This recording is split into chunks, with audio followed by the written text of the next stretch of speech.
3단원 항상성과 몸의 조절, 항상성 첫 번째를 배워보겠습니다. 자, 첫 번째는 이제 호르몬 정도까지 연습해 본다고 생각하면 될 것 같아요. 자, 일단은 호르몬 이랬을 때 호르몬은 추상적인 개념 이런 게 아니라 어떤 물질이에요. 물질. 주사할 수도 있고 먹을 수 있는.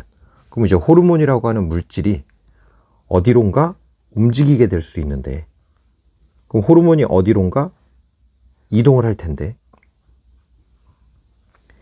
호르몬이라는 물질이 이동해서 어딘가에 도착을 한다. 이제 약간 요렇게 연상을 하세요. 그래서 호르몬이라는 물질이 어디론가 이동을 해서 어디론가 도착을 한다면 목적지가 되겠죠. 그래서 그 목적지를 뭐라고 하냐면 표적세포라고 합니다. 또는 이제 기관으로 갈 수도 있어요. 그래서 호르몬이란 물질은 어디론가 이동을 해서 어떤 목적지에 도달을 한다. 그러면 이 호르몬이라는 물질을 만드는 곳이 우리 몸 안에서 분비한다. 그래서 내분비샘이라고 하고요. 그래서 호르몬은 내분비샘에서 만들어내게 됩니다. 그 다음에 호르몬이 이동하는 이동 경로는 혈액을 통해서, 그래서 혈액으로 이동을 하고요. 표적세포는 결국 표적기관이나 표적세포의 이제 수용체랑 결합을 하게 됩니다. 그래서 첫 번째로 호르몬의 기본 특징을 생각할 때는 호르몬도 어떤 물질이니까 이 물질은 어디선가 만들어질 건데, 만들어지는 장소는 내분비샘. 호르몬이 이제 이동을 하는데 혈액을 통해 이동하고 목적지인 표적세포, 표적기관까지 가는데 수용체랑 결합하면 신호 전달이 완료된다. 그래서 내분비샘에서 만들어지고 혈액으로 이동하고 수용체랑 결합한다. 이게 이제 첫 번째 특징. 그 다음에 호르몬은 이제 미량으로도 체내의 여러 가지 생리작용을 조절할 수가 있어요. 그 말은 너무 많을 필요도 없고 너무 부족해도 안 되고 적은 양으로 조절을 하니까 만약에 조금이라도 모자르면 많이 모자른 거죠. 그러니까 부족할 때는 당연히 결핍증 같은 것이 나타날 수가 있고, 그 다음에 조금만 많아도 과다증이 나타날 수가 있는 것이고. 그래서 요거는 어려운 게 아니니까 그냥 한번 쭉 생각을 해보시면 되고요. 자, 그러면 내분비샘하고 외분비샘을 비교를 한번 해봐야 되는데, 자, 내분비샘은 이제 호르몬을 만드는 장소가 되는 거고, 그 다음에 외분비샘은 바깥으로 분비하는. 그래서 이제 둘을 한번 비교를 해보면, 일단 내분비샘은 아까 이제 호르몬은 혈액을 통해 이동한다 그랬죠. 그래서 전용 분비관이 따로 있진 않아요. 내분비샘은. 근데 외분비샘은 전용 분비관이 있습니다. 걔네들이 분비되는 전용 통로가 있다고 보시면 돼요. 그래서 내분비샘은 전용 분비관이 없으니까 결국은 혈관에 얹혀서 다닌다고 생각하시면 돼요. 혈관으로 이동하고, 얘네들은 전용 분비관이 있기 때문에 대표적인 외분비는 바깥으로 나가는 침, 땀, 눈물 이런 것들. 그 노래 제목 때문에 피땀 눈물 아니, 그거 조심해야 됩니다. 침이에요, 침. 조심. 피는 여기 있습니다, 여기. 자, 침땀 눈물. 그리고 소화액. 소화액도 외분비예요. 몸 안이 아니라 이거 외분비입니다. 왜냐면 바깥으로 나갔기 때문에. 그래서 결국은 외분비의 핵심은 결국은 바깥으로 나가는 애들. 침도, 땀도, 눈물도, 소화액도 바깥으로 나갈 수 있죠. 그래서 얘네들은 침샘, 땀샘, 눈물샘, 소화샘. 그래서 샘을 붙이면 다 외분비샘인데 전용 분비관을 가지고 있고, 그림으로 나올 때는 내분비 같은 경우는 혈관 그림의 느낌을 찾아야 돼요. 그래서 혈액이 이제 이렇게 지나가면서 주변의 어떤 세포로부터 뿅 하면서 호르몬을 이제 이렇게 받고, 그 다음에 표적세포나 표적기관 쪽에 가가지고 이 호르몬들이 다시 이제 들어가는, 기능을 하는 이런 식의 그림이 나오면 이제 내분비샘, 호르몬 얘기. 그 외분비샘 같은 경우는 그림 느낌이 이제 어떻게 나오냐면 약간 피지 또는 뭐 여드름 또는 그런 것들 짜는 곳 같이 생긴 또는 이제 마늘이 모여 있는 것 같은 요런 식의 느낌이 나는 세포들이 이렇게 있으면 세포니까 이제 핵을 다 가지고 있는 건데 분비된 애가 이렇게 해서 이제 외부로 나가는 느낌이 나오면 요거는 외분비샘을 보여주는 자료라고 생각하시면 돼요. 자, 그리고 그 다음에 이제 호르몬하고 신경을 이제 비교해 봐야 되는데, 자, 호르몬과 신경의 비교.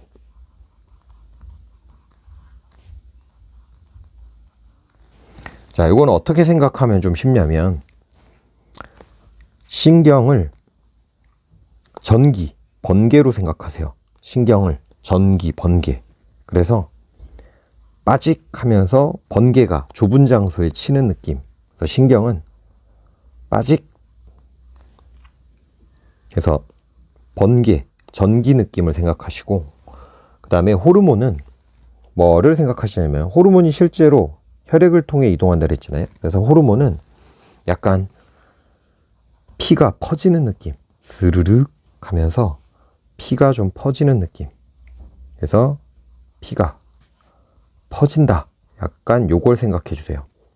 자, 그러면 신경은 빠직 전기니까 빠르고 좁고 일시적이고 이렇게 연상하시면 되고, 호르몬은 스르륵 하고 피가 퍼지니까 느리고 넓은 범위에 지속적으로.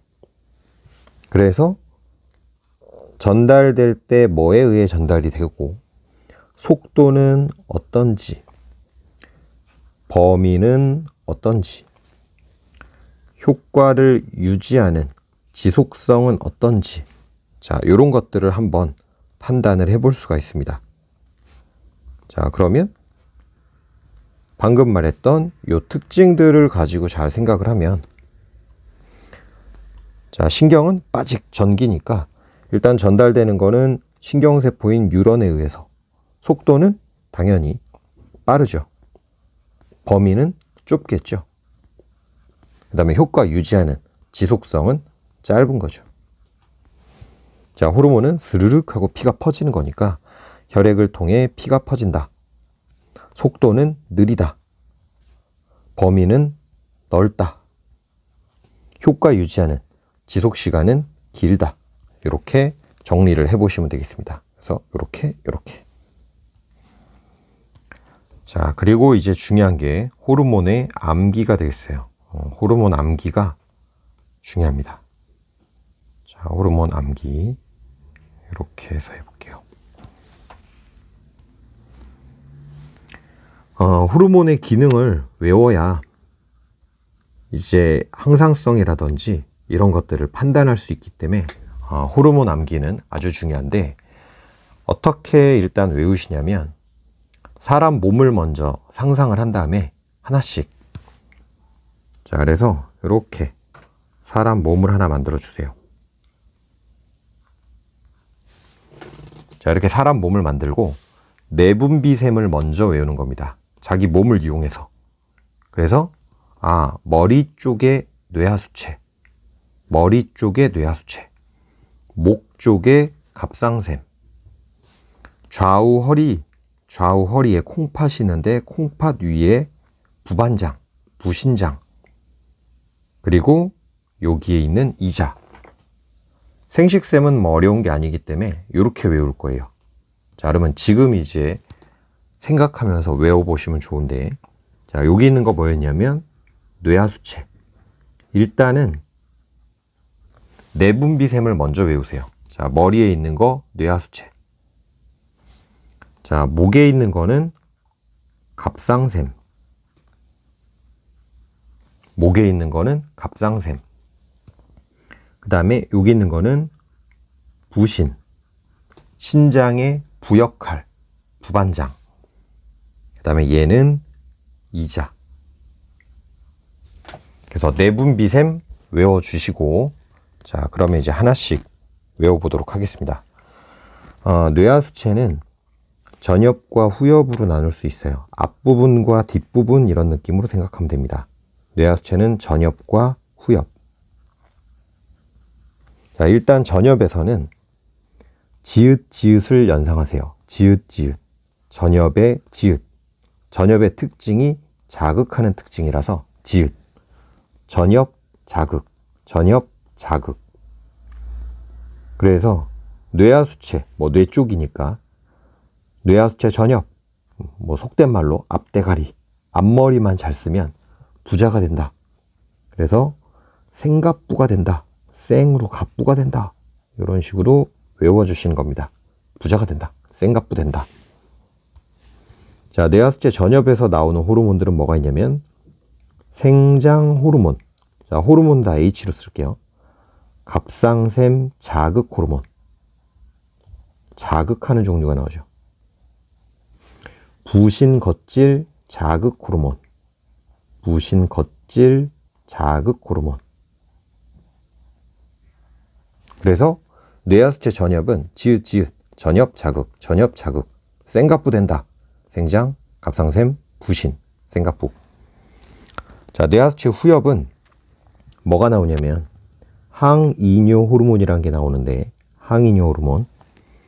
항이뇨 호르몬에서 항이 대항하다, 저항하다. 그러니까 안티라는 뜻이에요. 안티. 그리고 이뇨가 오줌입니다. 그럼 오줌을 막는다. 물이 나가는 걸 막는다. 그래서 항이뇨 호르몬은 수분을 재흡수하는 호르몬이에요. 수분 재흡수 호르몬. 그럼 수분을 재흡수하게 되면 몸의 농도가 낮아지게 되죠. 물을 다시 흡수하니까. 그래서 이제 농도와 비례하는 게 바로 삼투압인데 혈장의 삼투압이 내려가게 됩니다. 이때 요거를 좀 중요 호르몬이라 꼭 외워야 되니까 얘도 마찬가지로 초성을 따서 히읗, 히읗, 후엽, 항이뇨 호르몬, 후엽, 항이뇨 호르몬. 또는 이렇게 엉덩이를 생각하시면 엉덩이. 그래서 후엽이니까 후방. 항문주의. 원래 이제 후방주의 이런 게 있는데 후방 항문주의 외워야 됩니다. 중요한 거라서. 그 다음에 보험으로 목마르다. 우리가 목마를 때가 많잖아요. 그럼 목마르다. 이콜 삼투압 높다로 외워두면 문제를 풀 때 아주 편합니다. 목마르다. 이콜 삼투압 높다. 그러면 땀을 많이 흘렸어요. 목마르죠. 삼투압 높아진 거고. 수박을 많이 먹었어요. 그러면 목이 안 마르죠? 그럼 삼투압 내려갔죠? 이렇게. 자, 중요한 녀석이고. 그 다음에 갑상샘에서는 일단 티록신이 나옵니다. 티록신. 티록신은 무슨 역할을 하냐면 물질 대사를 촉진시켜요. 그래서 열이 발생합니다. 그러니까 추울 때 나올 수 있는 호르몬이죠. 자, 그래서 이 녀석은 외울 때 갑상샘 티록신 나오고 열이 발생하니까 깝티지 마.